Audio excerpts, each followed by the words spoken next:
Milikku. Baiklah, ucap Ipana lirih. Dek, Tono terdiam beberapa saat dengan jantung yang berdetak kencang karena mendengarkan ucapan Ipana. Nah, panggil Tono.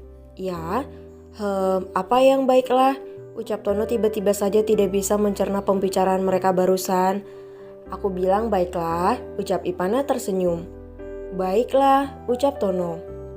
Hening kembali sesaat mata Tono membulat sempurna ketika ia berhasil mencerna perkataan Ipana. Nah, apa kamu menerimaku? Pekik Tono tidak percaya. Astaga Tono, apa kamu sudah tidur? Teriak Ipana.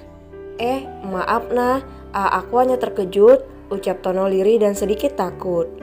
Menyebalkan, ucap Ipana mendengus. Apa sekarang kita pacaran? Ucap Tono memastikan. Sudahlah, aku batalkan saja, ucap Ipana kesal. Jangan dong, maafkan aku pacarku yang cantik, ucap Tono yang terdengar begitu manis. Aku sudah mengantuk, apa aku boleh istirahat? Ucap Ipana lirih. Baiklah bidadariku, selamat malam sayang, ucap Tono dengan wajah yang merona senang. Selamat malam juga pacarku, ucap Ipana langsung mematikan panggilannya.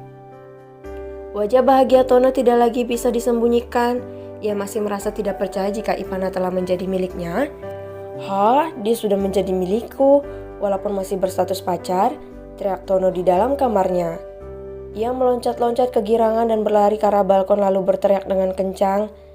Ipana sayangku, aku mencintaimu. Teriak Tono dengan lantang. Hanya angin malam yang mengerti bagaimana bahagianya ia malam ini, merentangkan tangan sambil merasakan kesejukan yang membalut perasaannya. Tono hanyut ke dalam cinta sang putri raja yang begitu dingin. Akhirnya aku memiliki dia, wanita cantik yang begitu aku cintai, ucap Tono tersenyum bangga. Ia kembali ke kamar dan membaringkan tubuhnya. Sambil tersenyum, ia menatap langit-langit kamar dan membayangkan wajah cantik Ipana yang tengah merona saat ini. Aku ingin melihat wajahnya yang menggemaskan. Aku merindukannya. Mungkin besok aku bisa mengunjunginya bidadariku ke kantor, ucap Tono tersenyum. Ia merasa enggan untuk tertidur malam ini karena takut ini hanya sebuah mimpi. Sementara di kediaman Dirgantara, Ipana masih terdiam dengan wajah yang merona senang. Beberapa kali ia mengerjapkan matanya, berharap bisa segera kembali mendapatkan kesadaran atas apa yang ia lakukan barusan. Apakah benar aku menerimanya? Dia sudah menjadi pacarku. Ya Tuhan, aku masih tidak percaya, ucap Ipana memegang jantungnya yang berdetak kencang. Aku menerimanya, pekik Ipana di balik bantal. Oh Tuhan, apa ini mimpi? Ucap Ipana mencubit tangannya. Aduh sakit, ternyata ini bukan mimpi, sambungnya dengan mata yang membola. Ia berguling-guling di atas kasur kesana kemari dan membuat keadaan ranjang itu sangat kusut. Apa yang harus aku lakukan kepadanya? Aku bingung, ucap Ipana kesal. Ia meraih ponselnya kembali dan menghubungi Felicia, meminta gadis itu untuk pergi ke kamarnya. Tok, tok, tok. Permisi Nona, ucap Felicia. Masuk saja, ucap Ipana.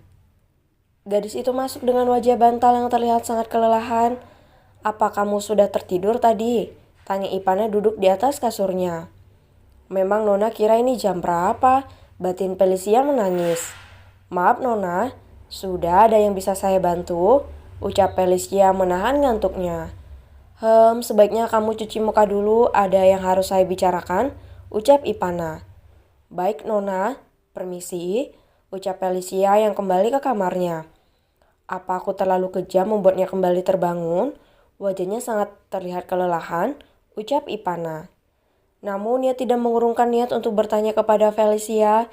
Sementara gadis cantik itu ingin rasanya ia memaki Ipana karena membangunkannya tengah malam seperti ini. Namun karena sudah membaca kontrak dan ini termasuk ke dalam salah satu pekerjaannya, maka apa boleh buat. 5 menit berlalu, Felicia kembali ke kamar Ipana dan melihat gadis cantik itu dengan duduk di atas sofa menggunakan pakaian tidur yang cukup terbuka namun masih ditutupi oleh bathroom. Duduklah, ucap Ipana. Ia baru saja memanaskan 2 gelas susu di dalam kamar dan menyerahkannya kepada Felicia. Baik Nona. Felicia patuh. Ia terlihat lebih segar namun wajah lenyahnya tidak dapat disembunyikan. Minumlah dulu, ada beberapa hal yang ingin saya tanyakan kepada kamu, ucap Ipana serius.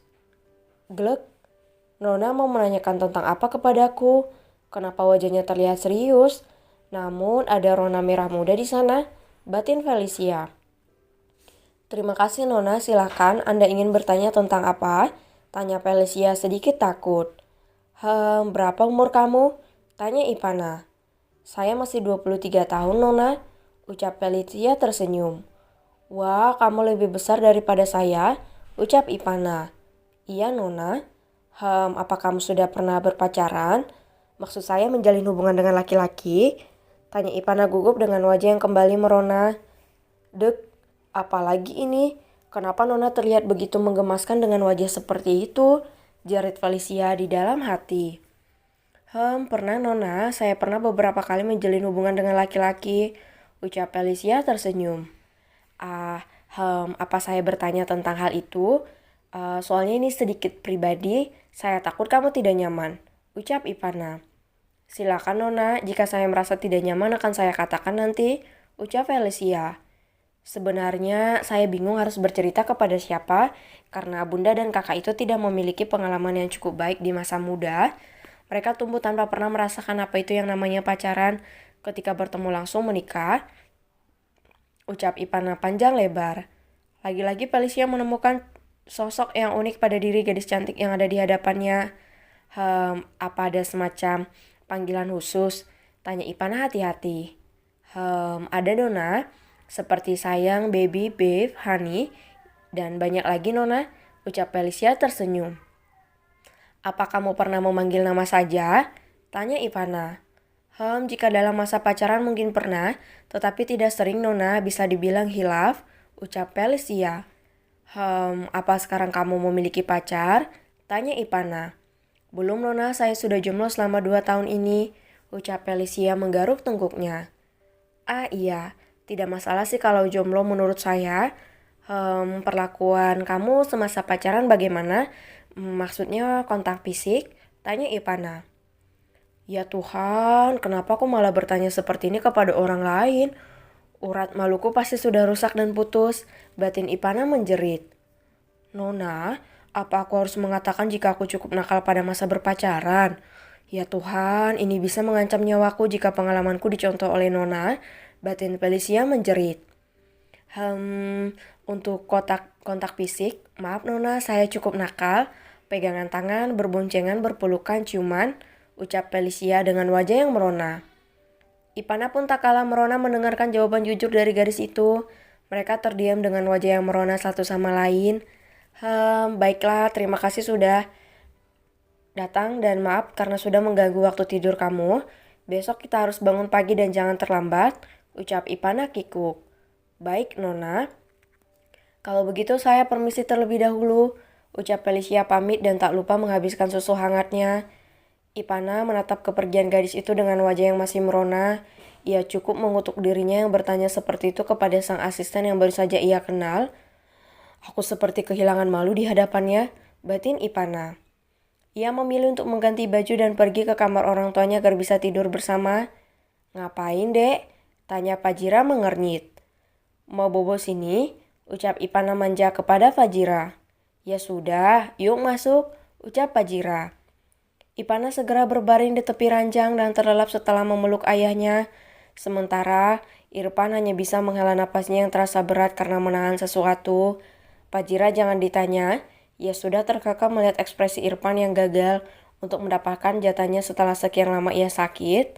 Sabar sayang, ucap Fajira tidur di tengah antara anak dan suaminya.